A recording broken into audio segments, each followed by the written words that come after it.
the four major transformations or the four major inventions in different fields that changed the life and brought in what is called as industrial revolution as of now. So those were coal and iron, the changes with cotton, the spinning and the weaving. The next is the development of railways and development of steam power. So transportation, railways and canals, we would understand both of those. Steam power, development with power looms, and then coal and iron, which is as of now one of the core industries and the building blocks for various other industries. So the basic requirement for any industry to start. So let's start with the coal and iron. Now coal and iron, let's understand this. Europe was unique. Why? Let's understand this, because in this map, if you can see, you have lots and lots of coal fields that are seen. So the region which is marked in orange here is the coal field, and the region which is marked with grey circles is the iron ore. So there is huge proximity between iron and coal. Now, firstly, there is proximity, so transportation cost is less. Secondly, these seams which were present here were very rich in coal and iron, and as a result you had lots and lots of iron extraction that took place. Now iron, when it is extracted from the ore in a pure form, it is known as smelting. Now this process of smelting is very important. Initially charcoal was used for it. Now when charcoal was used for the process of smelting, there were few drawbacks related to charcoal. Firstly, it was fragile. It cannot generate very high temperature. It produces lots and lots of impurities, which in turn leads to poor quality of iron production that takes place, and for this a lot of forest area must be destroyed. So that was one of the shortcomings that was witnessed with charcoal. So slowly charcoal was replaced by coking coal. Now coking coal was interesting because the amount of impurities coming from coking coal was very less. You had very few amount of sulfur impurities that were there. It could generate higher temperature, which was not the case with charcoal. So coking coal was much preferred as compared to charcoal. The most interesting thing that we would understand today now is the Derby family. Now this family is known as Abraham Derby, a trio of grandfather, father and son. All three of them named as Abraham Derby. Abraham Derby first was the one who invented coking coal, and then this trio's invention, the three of those, the grandfather, father and son, all of those inventions were related to metallurgical industry and therefore was very revolutionary. So Abraham Derby first was the one who used coke in the blast furnace. Now when he used coke, it was able to generate higher temperature, lesser impurities, and led to finer castings and larger castings. So the castings that were made of iron were much fine, much better and much bigger. So that was the contribution of first Abraham Derby.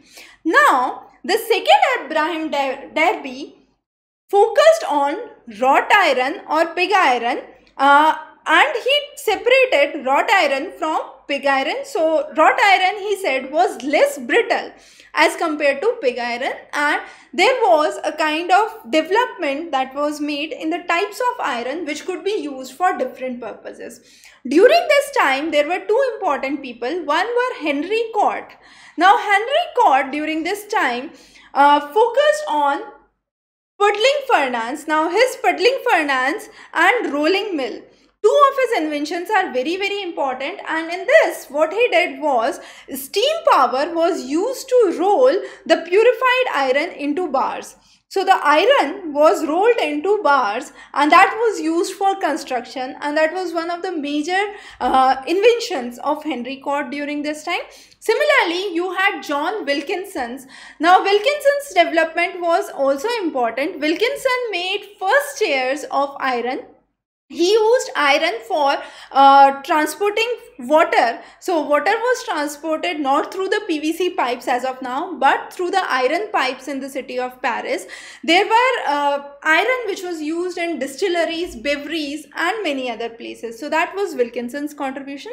Then came the Derby 3. So the third Abraham Derby's contribution was important in the sense he built this first iron bridge of the world.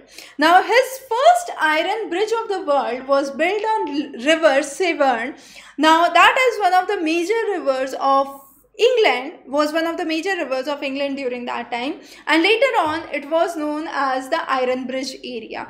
So that is how the town got the name, and that was indeed a very important discovery because it was connecting two different regions with the help of an iron bridge. So that was the development that was marked during the time of Derby, and the trio was known for their metallurgical inventions, and this is how we could say iron and coal basically transformed the life during the Industrial Revolution.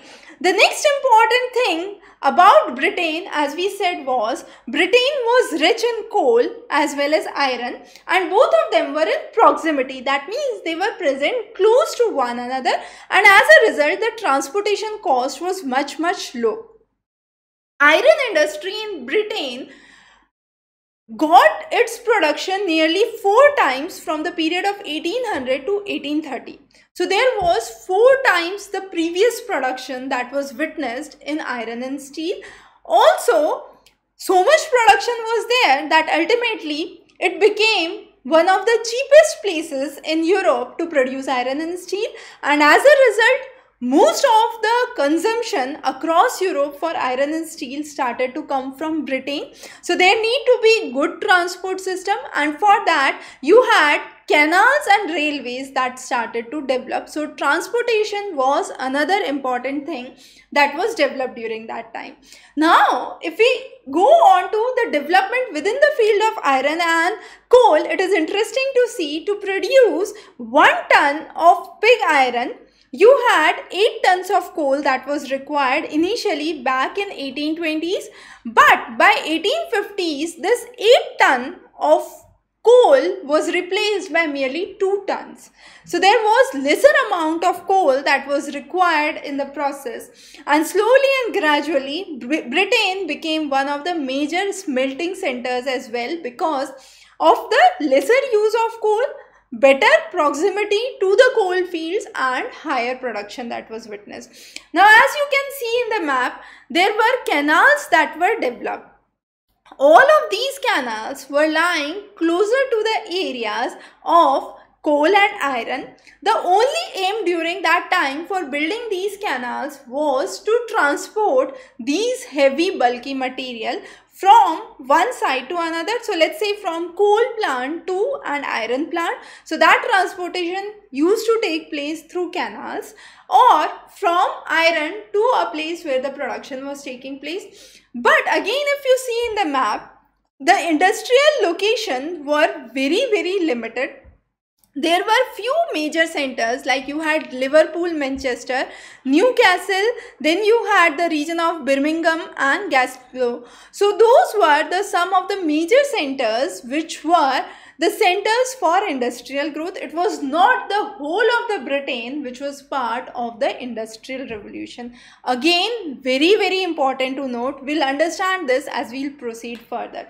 Now similar to this, if we move to the cotton, you had major manufacturing centers which are marked here in the map. Now in the map, as you can see, Glasgow, then again the area of Manchester, Sheffield, Nottingham, Leicestershire, Birmingham were some of the major areas. Now these areas were superpositioned, if we could see both the maps, with each other. So most of the epicenters of production were more or less common, and the cities which were emerging were more or less common. Now when it comes to cotton, as we said, Britain initially had wool and flax, two of the things that were used for production. Later on they moved to cotton, but they did not have their indigenous cotton. So they were importing bales of cotton cloth from India, processing it in Britain and then exporting it again to the colonies. So it was indeed a very good process of colonization that was going on.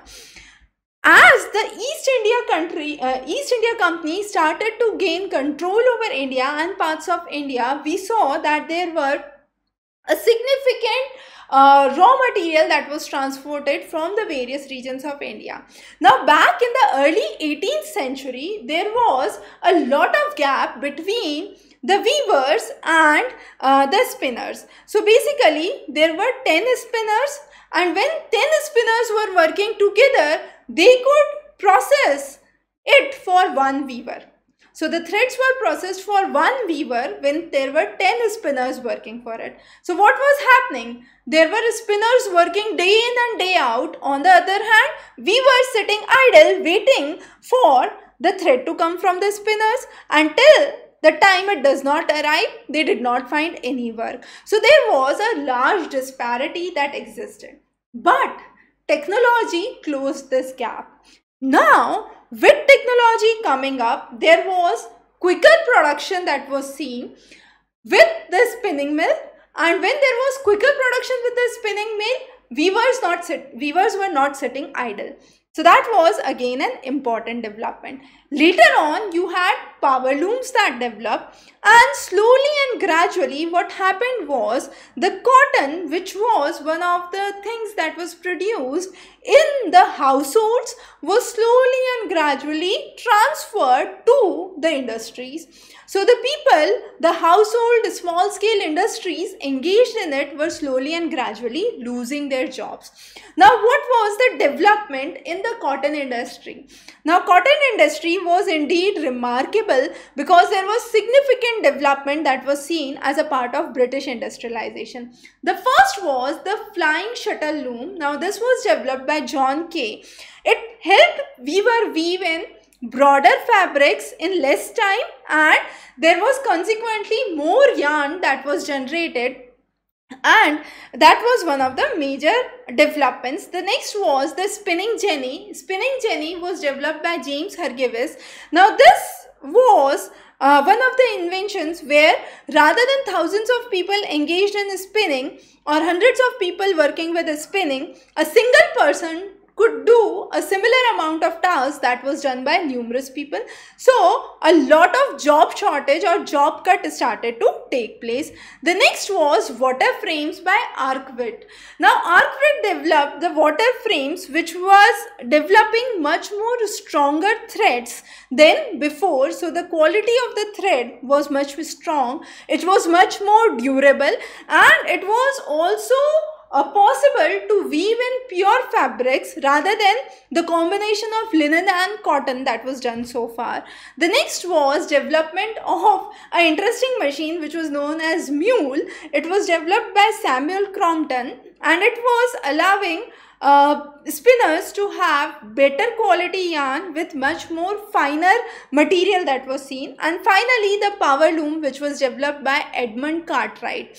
Now, Edmund Cartwright and many of these people are very, very important. We'll understand how these discoveries took place in a while, so just hold on for that. But here, power loom was very, very interesting because with a single switch off and switch on of the machine, it was a sudden break in the production that could take place, and a huge amount of production was possible because of it. So definitely it was one of the major developments that was witnessed.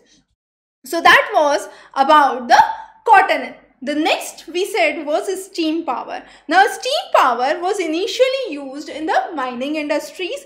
You had water which had been for centuries being used as hydraulic power because it is reliable, it is less expensive, and it has a capability to generate very high temperature. So steam can generate very high temperature, and as a result, with high temperature, the energy that's coming in, huge amount of machineries can run. So tremendous power exists with steam. The only issue with steam was it was bulky and it required lots and lots of high temperature that was to be maintained. So there was lots and lots of equipments and stronger equipments that were required. So what was the application in the mining? Now when it was mining, initially there was less of coal and iron production, but slowly as Britain became one of the centers, the demand across Europe started to go up, and to meet this growing demand, people in Britain had to dig deeper and deeper. Now when they were digging deeper, there were either flooding, which was one of the major issues that was witnessed in the mines. So what was used was steam power to bombard deeper. Now when there was steam power that was used to bombard deeper, this idea was developed by Thomas Sarvey, who developed what was known as a steam engine which was known as miner's friend, and this used to drain the mines. So go deeper into the mines, drain more of coal and iron for the requirements, but there were few drawbacks associated to it. Firstly, they were very primitive technologies, so the engine used to work very slow. They could not go very deep, and if there was too much steam pressure, the boiler used to burst. So that was some of the major drawbacks that were witnessed. However, later on you had Thomas Newcomb, who developed a steam engine which again had a defect of losing energy due to continuous cooling of the cylinder, the condensing cylinder that was required. Because so much heat was produced, it was required to regularly cool it down. Otherwise, there could be a problem similar to what was faced by the miner's friend. So that was what was Newcomb discovered. But later on, you had James Watt, whose invention has been known by most of you, and James Watt developed his machine in 1769, and this converted pumps into movers. So whatever work of the steam power was used for pumping could now also be used as movers to move power machines on factory floors.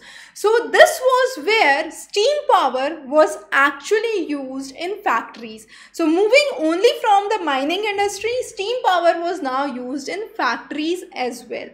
Again, the idea of James Watt was then pushed forward by one of the wealthy industrialist, Matthew Boulton, and along with Matthew Boulton, James Watt created what was known as Soho Foundry in Birmingham. Now this Soho Foundry started to produce lot of steam engines, and the demand of the steam engine slowly and gradually increased. By the end of 18th century, you had steam engines which were now replacing the normal hydraulic power that was used so far. So after 1800s, the steam engines that were developed were much more lighter, had stronger metals, had condensing systems, and also were based on scientific knowledge, not like the previous ones. By 1840, nearly 70% of the total energy that was used was coming through steam power. So slowly and gradually, steam power was replaced by what was known as horsepower. Now you might wonder what is horsepower.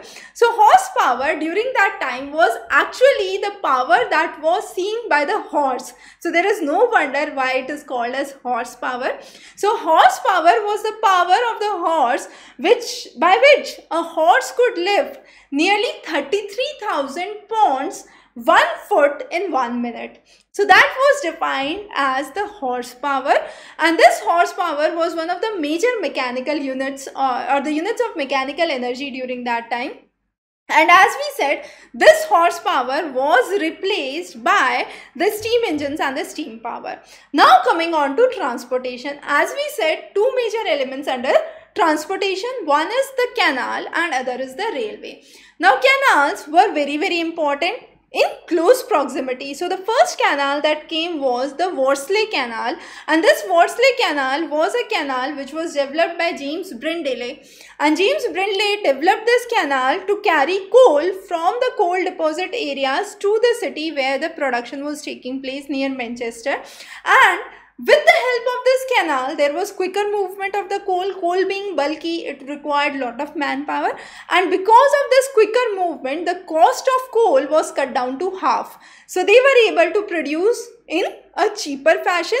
The next was this was much more faster than roadways. So canals started to grow and develop mainly for those commodities which were bulky, which had a lot of weight. The transportation became very easy. Now city of Birmingham was very important. As we saw, city of Birmingham had a unique system of canal connections. These canal connections were along the London Bristol Canal, then you had the Humber and the Mersey rivers flowing through this region, and there was a period which was known as Canal Mania. So Canal Mania means people got manic about the development of canals, and there were huge number of canals that were built. In a period of around 60 years, 4,000 miles of canals were built in Britain itself. But later on, what happened was the scenario changed. With so many canals being developed, there was lot of congestion because lot of transport was taking place through canal.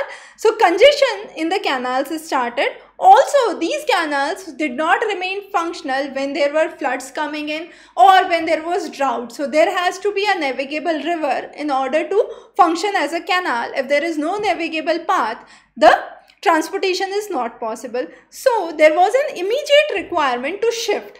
So where did they shift it? They shifted to locomotive. Now railways was the thing they shifted to. Initially the railway tracks were built of iron. Later on they were shifted to wooden tracks, and with the steam engine and the discovery of steam power, as we already said, this path became much cheaper and much cost effective as compared to canals and roadways. So there was enormous development of railways that started. Now the first development was seen in 1801 when Richard Trevithick designed an engine which was known as the Puffing Devil.